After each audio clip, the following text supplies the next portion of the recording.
ಪ್ರಜ್ವಲ್ ರೇವಣ್ಣ ಹಾಸನದಲ್ಲಿ ಕಂಟೆಸ್ಟ್ ಮಾಡೋದಕ್ಕೂ ಕೂಡ ತೀವ್ರ ವಿರೋಧ ಕೇಳಿ ಬರ್ತಾ ಇದೆ. ಹಾಸನದ ಬಿಜೆಪಿ ಪಾಳ್ಯದಲ್ಲಿ ಹಾಸನದಲ್ಲಿ ಪ್ರಜ್ವಲ್ ರೇವಣ್ಣ ಸ್ಪರ್ಧೆಗೆ ತೀವ್ರ ವಿರೋಧ. ಮೈತ್ರಿ ಅಭ್ಯರ್ಥಿಯಾಗಿ ಕಣಕ್ಕಿಳಿಸಲು ಬಿಜೆಪಿ ನಾಯಕರು ಇಲ್ಲಿ ತನಕ ಒಪ್ಪಿಲ್ಲ.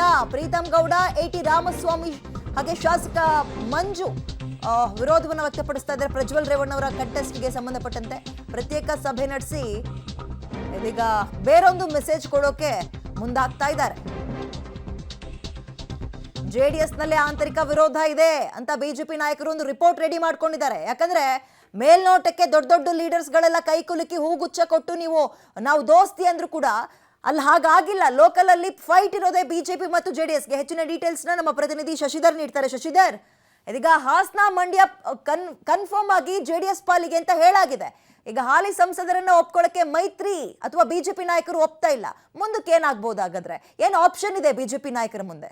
ಆ ವಿದ್ಯೆ ಏನೋ ಹಾಸನದಲ್ಲಿ ಮೈತ್ರಿ ಅಭ್ಯರ್ಥಿ ಅಧಿಕೃತವಾಗಿ ಘೋಷಣೆ ಆಗದಿದ್ರು ಪ್ರಜ್ವಲ್ ರೇವಣ್ಣ ಅವರ ಅಭ್ಯರ್ಥಿ ಅಂತ ದೇವೇಗೌಡರ ಆದಿಯಾಗಿ ಮಾಜಿ ಸಿಎಂ ಎಚ್ ಡಿ ಕುಮಾರಸ್ವಾಮಿ ಅವರು ಸಹ ಘೋಷಣೆಯನ್ನು ಮಾಡಿ ಒಂದು ಸುತ್ತಿನ ಪ್ರಚಾರವನ್ನು ಸಹ ನಡೆಸಿದರೆ ಆರಂಭದಿಂದಲೂ ಸಹ ಮಾಜಿ ಶಾಸಕ ಪ್ರೀತಮ್ ಗೌಡ ವಿರೋಧವನ್ನು ವ್ಯಕ್ತಪಡಿಸ್ತಾ ಇರ್ತಕ್ಕಂಥದ್ದು. ಪ್ರಜ್ವಲ್ ರೇವಣ್ಣ ಅವರು ಯಾವುದೇ ಕಾರಣಕ್ಕೂ ಅಭ್ಯರ್ಥಿ ಆಗೋದು ಬೇಡ, ಅವ್ರಿಗೆ JDS-ನಲ್ಲೇ ಆಂತರಿಕವಾಗಿ ಅವರು ಸೋಲ್ತಾರೆ ಅಂತಕ್ಕಂಥದ್ದಿದೆ. ಹಾಗಾಗಿಯೇ ಅವರ ಏನು ಪ್ರಜ್ವಲ್ ರೇವಣ್ಣ ಬದಲಿಗೆ ಬೇರೆಯವರನ್ನ ಸ್ಪರ್ಧೆ ಮಾಡಬೇಕು ಅಂತ ಹೇಳಿದ್ರು ಆರಂಭದಿಂದಲೂ ವಿರೋಧವನ್ನು ವ್ಯಕ್ತಪಡಿಸ್ತಾ ಬಂದಿರೋ. ಆದರೂ ಸಹ JDS ನಾಯಕರು ಅಧಿಕೃತವಾಗಿ ಮೈತ್ರಿ ಅಭ್ಯರ್ಥಿ ಘೋಷಣೆ ಆಗಿದ್ರು ಸಹ ಪ್ರಜ್ವಲ್ ರೇವಣ್ಣ ಅವರನ್ನು ಅಭ್ಯರ್ಥಿ ಮಾಡಿದ್ದಾರೆ.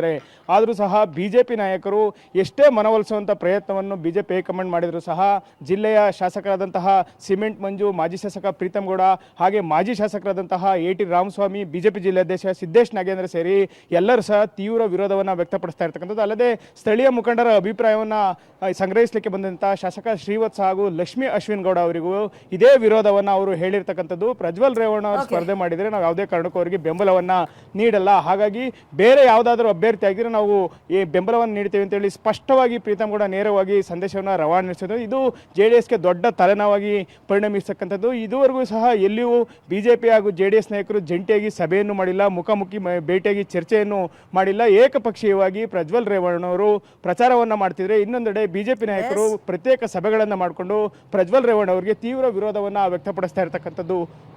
ಥ್ಯಾಂಕ್ ಯು ಡೀಟೇಲ್ಸ್ಗೆ. ಅಧಿಕೃತವಾಗಿ ಅಭ್ಯರ್ಥಿಯನ್ನ ಅನೌನ್ಸ್ ಮಾಡಿಲ್ವಾದ್ರೂ ಇದೀಗ ಪ್ರಜ್ವಲ್ ರೇವಣ್ಣ ಅವರೇ ಅಲ್ಲಿ ಅಭ್ಯರ್ಥಿ ಅನ್ನುವಂಥದ್ದು ಈಗ ಆಲ್ರೆಡಿ ಪ್ರಚಾರವನ್ನ ಕೂಡ ಶುರು ಮಾಡಿದ್ದಾರೆ. ಹಾಲಿ MP ಕೂಡ ಅವರೇ.